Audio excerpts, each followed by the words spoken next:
नवी मुंबई महापालिका निवडणुकीसाठी शिवसेनेचे नवी मुंबईचे माजी जिल्हाध्यक्ष विजय चौगुले यांनी वॉर्ड क्रमांक 7 मधून तर त्यांचे सुपुत्र ममित चौगुले यांनी वॉर्ड क्रमांक 23 मधून अर्ज भरलाय। विजय चौगुले यांच्यावर बलात्काराचा गुन्हा दाखल झाल्यानंतर त्यांना पदावरून दूर करण्यात आलं होतं।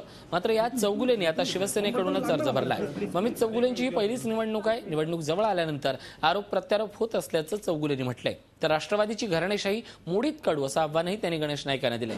त्यांच्याशी चर्चा केली आमचे प्रतिनिधी कपिल राऊत यांनी। नवी मुंबई निवडणुकीची रणधुमाळी सुरू झालेली आहे।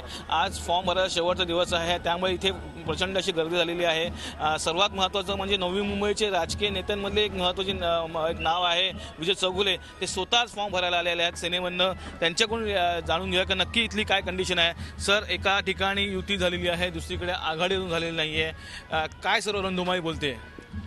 हे बघा, युतीचं राज्य आहे आणि आता युतीच्या राज्यामध्ये आम्ही शिवसेना आणि BJP आम्ही युती करूनच ही नवी मुंबईची महानगरपालिकेत महापालिका आम्ही लढत आहोत। एक महाराष्ट्रामध्ये आमचे पक्षप्रमुख उद्धव साहेब असतील, मुख्यमंत्री फडणवीस साहेब असतील, यांना एक विकास करायचा आहे आणि त्या विकासाच्या दृष्टिकोनातून नवी मुंबई महानगरपालिका हा महत्त्वाचा केंद्रबिंदू आहे। जर मुंबईमधल्या जर काही गोष्टी ज्या करायच्या असतील, सी मार्ग असेल, काही वेगवेगळ्या एअरपोर्ट असेल, ह्या नवी मुंबईचा तो एक पुढे येणारा तो एक केंद्रबिंदू आहे आणि ह्या दृष्टिकोनातून पंतप्रधानांचा जो नारा आहे त्या दृष्टिकोनाच्या माध्यमातून आम्ही सर्वजण एकत्र येऊन आता आम्ही ही लढाई लढत आहोत। BJP आणि सेना एकत्र आले असेल तरी बंडखोरीचे अनेक चान्सेस आहेत, कुरघोडीचे अनेक चान्सेस आहेत, ह्याकडे कसं बघता?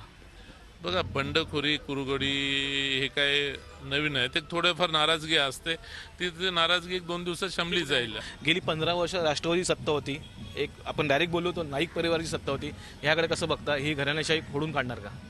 बघा, आता आघाडी 15 वर्षाची होती ती गेली आहे, आता युतीचं शासन आलेलं आहे। आता सुद्धा इथं पण तेच घडणार आहे। कुठल्याही परिस्थितीमध्ये युतीचा भगवा या नवी मुंबई महानगरपालिकेवर फडकणार आहे। जी एक प्रचार होतोय युतीच्या बाबतीत, तो पॉझिटिव्ह आहे, तो यशस्वीरित्या पुढे निवडणुकीला नेईल आणि आमचा विजय निश्चित असेल असा थेट विश्वास त्यांनी दाखवला आहे।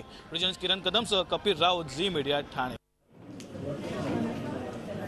आमचा पहिला मुद्दा असणार एक रिडेव्हलपमेंट आणि पालिकेची तर निधी असणार, पण आम्ही स्वतः आमच्या स्वनिधीतून माझ्या स्वतःच्या जेवढं मी करू शकतो तेवढं मी करणार आहे। घराणेशाही तर आम्ही मोडूनच काढणार आहे, हे आता 23 तारखेला तर समजेलच, 23 एप्रिलला।